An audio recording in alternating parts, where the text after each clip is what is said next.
As the progression of humankind created a continuous change, we have seemingly deviated from our old ways. Advancements in the lifestyle are keeping us in a hook to keep improving. How we live is such a puzzle because we are always told that we are in the same boats and offered the same thing, but we can never tell that for sure. Description of history has kept track of all the matters we change for our convenience. One of these matters is the recognition and addressing of human disability. Recently, we have recognized their existence in a manner that we actually do something about it. Then, they are misunderstood, cursed, and the worst, killed. These practices were first detected in 2000 before Common Era, to which they execute people with disabilities by drowning and infanticide. Assumed infants with such deformities are gotten rid of, and when people appear to have mental impairments, they are then after drowned for it. As the centuries passed, popular people such as Aristotle had power to dub people's worth through impairments. They regard the deaf and the blind as incapable of doing anything. It is even dealt with by the scriptures and the Bible. There have been citations onto how they treat people with disabilities then. As the New Testament emerged to introduce how people with impairments are much closer to Christ, they had the notion that helping them will earn them tickets to heaven. On the other hand, Jewish people saw this as dreadful and did not allow people with disabilities to worship. Through time, as if these were not gruesome enough, in the olden times in Aztec, people with disabilities are even seen to be a zoo. People with impairments are taken as amusing beings and are therefore made to be an attraction, caged and chained, the way we treat animals in a zoo. Arabs, though, in the same years have set asylums for the mentally ill. In the 1300s, people classified themselves as the deserving and undeserving. In this era, the poor were being maltreated, but more so with the poor disabled people. The Priory of Bethlehem has also use of disabled people as main attractions and have the kings after him regard to disabled as the lunatics, through which they treated as animals, and when they had shortage, they just left them to die. 1400s has been rough for those who are disabled because they are promised medical attention and help, but they ended up being executed. As we all know, witchcraft then was a heavy crime, and in the 1500s, women who are disabled are regarded as the evil witch and their disabilities are their marks. They also execute mothers of disabled children. Witchcraft being regarded as a mental illness, experts then suggest to chisel their brain to remove the evil which only caused those who are treated to die. Many people then thereafter suggest that torture is a way of curing them. This was said by Dr. Isaac Haas in the 1600s. In the year 1664, people did not have the time to classify themselves because of the London Plague, which didn't leave much distinction from the disabled to those who were not. Succeeding years became more horrific as then. Influential people like Tiny Tim and Henry Maudsley published books which pertain to disabled people as side effect of evolution, uncurable, and a laughingstock. These were possible still in the 1800s, and we might thought that by the next century there's a happy ending, but there's none. Mary Dandy advocated against them, and the people who are trying to educate the disabled are convinced to the otherwise. She and the British eugenics community share the same advocacy, and so therefore disabled people were not granted education. It gets worse because in the year 1913, the Mental Deficiency Act explained that people with mental illnesses are nothing but idiots and imbeciles.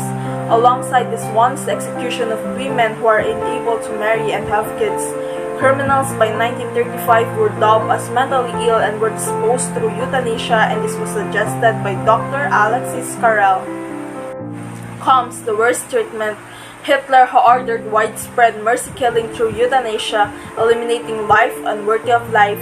This was put to stop, but that's not the happy ending because after Hitler, the Catholic Church continued to lead through starvation and drugs instead of gassing. Not all of it is known to history, but then there are good news like the recognition of disabled people through a show in the year 1992, which was played by a disabled person, but was fabricated in the year 2012 when the actor was made to wear a wheelchair. Then in the year 2012, when Olympics and Paralympics in the United Kingdom took place, This may have been a story of purely evil deeds, but the worst part about it is still that we are not sure if there is any difference in their treatment.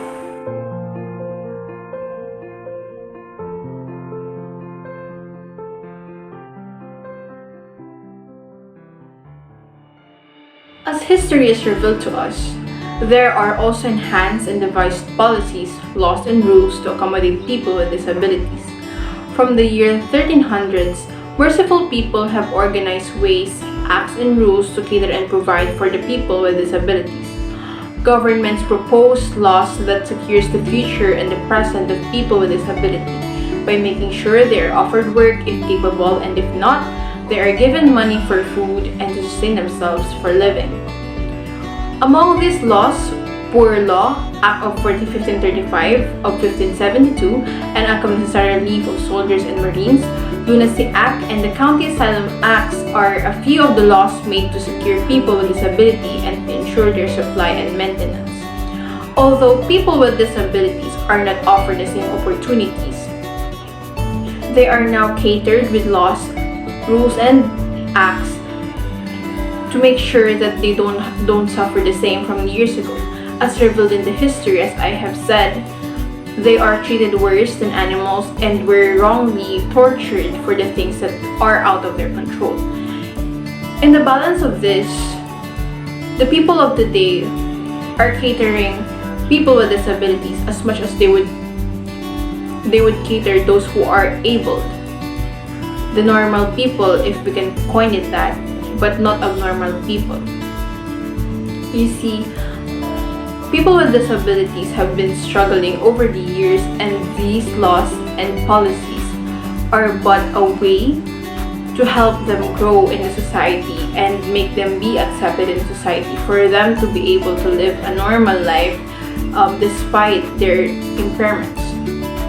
The article suggested that over time that we have been acknowledging the presence of people with disability, their existence has made through their way to our hearts, and now we are fighting for them, and we are making laws and policies and acts for them to be able to enjoy life as much as people who are enabled would.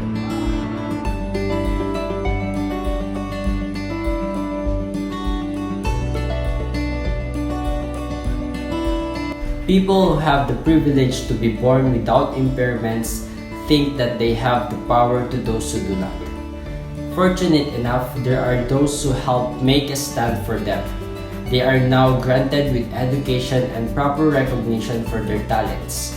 Laws and rules protecting them are in utmost effort to make people with disabilities have the comfort they ought to be provided and ease their pain from their disabilities. In a better world, my group and I do not picture it as a world without impairments, but a world which all impairments are recognized and has no need to be protected, because they are not treated as any different. Maybe Henry Moseley was right, that people with disabilities are side effect of evolution, but it is not the bad side effect. I perceive it as a side effect that makes us explore humanity, as it made us eradicate all boundaries that divides people to classifications that are not really necessary.